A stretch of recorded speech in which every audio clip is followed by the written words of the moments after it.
ada tanda-tanda alam menjelang kedatangan Al-Mahdi yang tidak bisa dikarang-karang, nggak bisa ditutup-tutupi. Tanda-tanda alam ini, yang pertama, Al-Mahdi akan muncul ketika Jazirah Arab dan negeri Arab sudah mulai dituruni salju. Salju turun di Arab.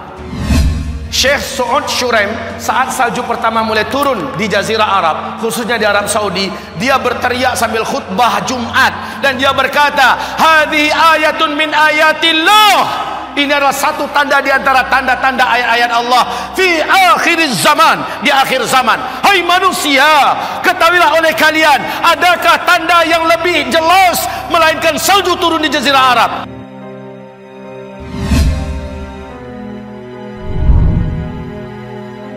Kaum muslimin, ciri-ciri Al-Mahdi itu, kata Ali bin Abi Thalib di dalam hadis yang sahih, yushbihu nabiyakum fil khuluqi wala yushbihuhu fil khalqi. Al-Mahdi itu nanti adalah dari keturunan kandung anakku ini. Ali sambil memegang Hasan bin Ali. Anak Ali kan kembar dua, Hasan Hussein. Ali memegang Hasan. Apa kata Ali? Hasan ini adalah seorang sayyid. Dari keturunannya nanti akan muncul seorang pemimpin umat di akhir zaman.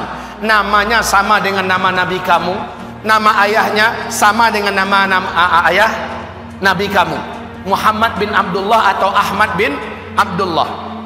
Dia mirip dengan nabi kamu di bidang akhlak, tapi dia tidak mirip dengan nabi kamu di bidang bentuk. Kalau lihat kemarin di YouTube menyebar, ada penampakan atau muncul sosok cicit Nabi yang sangat rupawan. Kalau benar itu adalah cicit Nabi, setidaknya kurang lebih Rasulullah itu memang menawan, Pak. Putih, bersih, indah, wajahnya menarik, semuanya lengkap pada sosok Nabi. Tapi Al-Mahdi beda. Al-Mahdi kata Rasulullah SAW, warna kulitnya, sampai ke warna kulit Nabi sebutkan, Pak.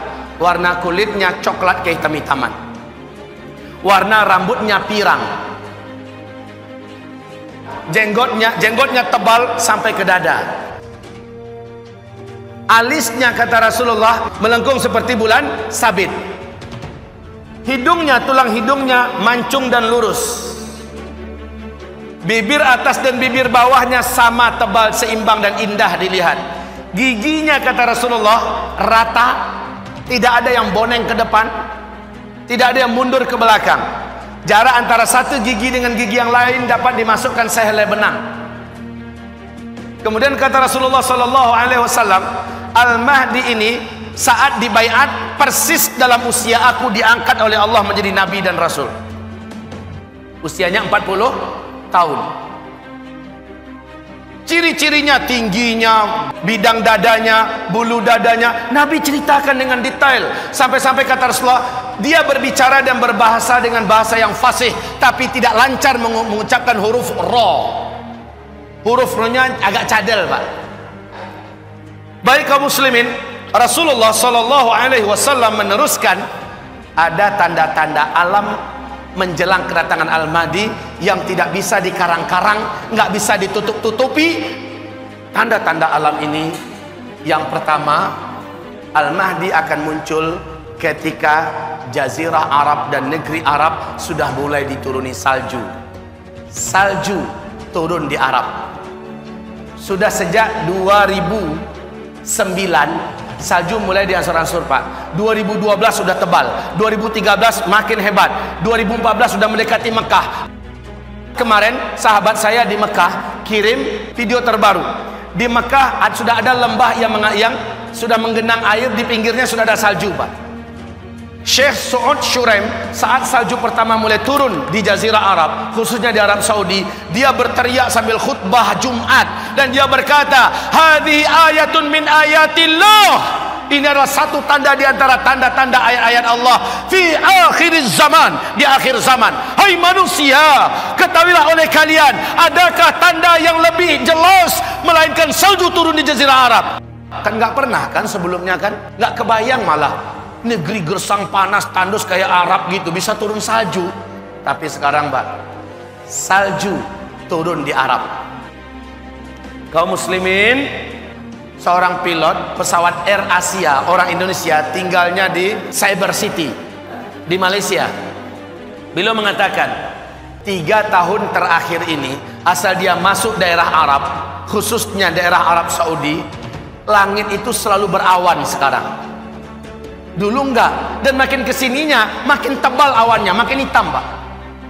Ketika dia landing, di mana-mana tempat dia sudah melihat ada tumpukan-tumpukan salju. Masya Allah, ini adalah tanda Al-Mahdi sudah sangat dekat. Bukankah Rasulullah bersabda, jika kamu mendengar Al-Mahdi keluar, kamu wajib pergi kepadanya, berbaiat bersamanya, walau merangkak di atas salju. Kalimat merangkak di atas salju menandakan sudah tidak ada mobil, sudah tidak ada pesawat, tidak ada helikopter. Walaupun jalan kaki, kejar, menyusullah, bergabunglah dengan Al-Mahdi, walau merangkak di atas salju. Baik, berikutnya menjelang Al-Mahdi keluar, terjadi kekacauan dan huru hara yang merata di Timur Tengah. Huru hara di mana-mana menjelang Al-Mahdi keluar. Gimana kondisi Arab sekarang? Setelah Arab Spring sampai hari ini nggak jelas juntrungannya. Malah makin kesininya Pak, makin berkabut suasana di Timur Tengah itu. Huru hara, kegaduhan, perang dan perang.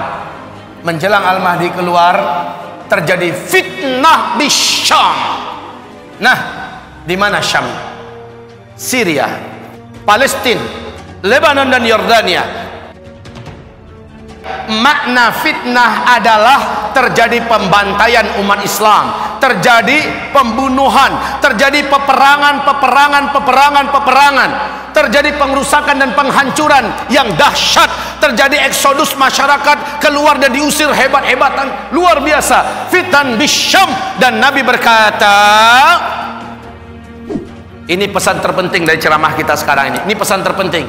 Awas, Bu, perhatian seluruhnya. Bapak, perhatikan seluruhnya. Pesan Rasulullah SAW yang mulia adalah saat fitnah di Syam sudah membara, perintah Rasulullah adalah badiru bil a'mali fitanan. Berlomba-lombalah kamu memperbanyak amal-amal soleh di masa-masa fitnah. Wal fitanu bisyam, wal fitanu bisyam. Dan yang dimaksud dengan fitnah, standar barometernya adalah di negeri Syam. Rasul perintahkan, kalau fitnah sudah membara di Syam, kerjaan kalian semua yang bukan penduduk Syam, perbanyak amal soleh. Kaum muslimin Jakarta, kaum muslimin Sentul, kaum muslimin Jawa Barat, kaum muslimin Jawa, kaum muslimin Sumatera, kaum muslimin se-Indonesia, kaum muslimin di tetangga jiran kita Malaysia, Australia, kaum muslimin satu dunia, diperintahkan Nabi, bila fitnah Syam membara, kamu wajib memperbanyak amal soleh. Berlomba-lombalah memperbanyak amal soleh. Stop amal salah. Perintah Rasulullah. Sebab apa? Sebab ke depan kalian akan menyaksikan fitnah di muka bumi ini terus naik. Bukan makin buruk Pak, bukan makin baik. Makin kesininya makin hebat fitnah-fitnah itu. Peperangan, bencana, musibah, kelaparan, petaka, dan segala macamnya yang jelek-jelek, makin kesininya makin hebat Pak. Bapak akan saksikan kekacauan akan merata di seluruh dunia, termasuk di Indonesia. Bapak akan lihat bagaimana kondisi Indonesia sekarang yang gonjang-ganjing gak karu-karuan. Ciri-ciri kebangkitan komunis begitu sangat jelasnya. Bagaimana kuasa Syiah sudah mulai menggurita di mana-mana. Belum lagi ditambah dengan oknum-oknum yang sudah bersatu untuk menguasai Indonesia. La haula wala quwata illa billah. Ini baru Indonesia. Malaysia sekarang Pak, tiap bulan saya ada jadwal 1 minggu di Malaysia. Saya tahu bagaimana perkembangan sekarang yang ada di Malaysia. Ternyata begitu juga di negeri yang lain. Kita sedang menuju kepada kehancuran dalam makna yang sesungguhnya di akhir zaman. Ini fase keempat. Perintah Nabi, perbanyak amal soleh. Perbanyak amal soleh. Kalau sebelumnya sholat kita masih di rumah, sekarang nggak ada lagi cerita sholat di rumah. Kejar ke masjid. Banyak diisi dengan qiraah Quran, banyak diisi dengan majlis zikir, banyak diisi dengan majlis ilmu. Perbanyakkan kita beribadah kepada Allah SWT. Kuatkan sedekah dan infaknya. Kuatkan sedekah dan infaknya. Sebelum sedekah dan infak tidak lagi berguna dan tidak ada yang mau menerima.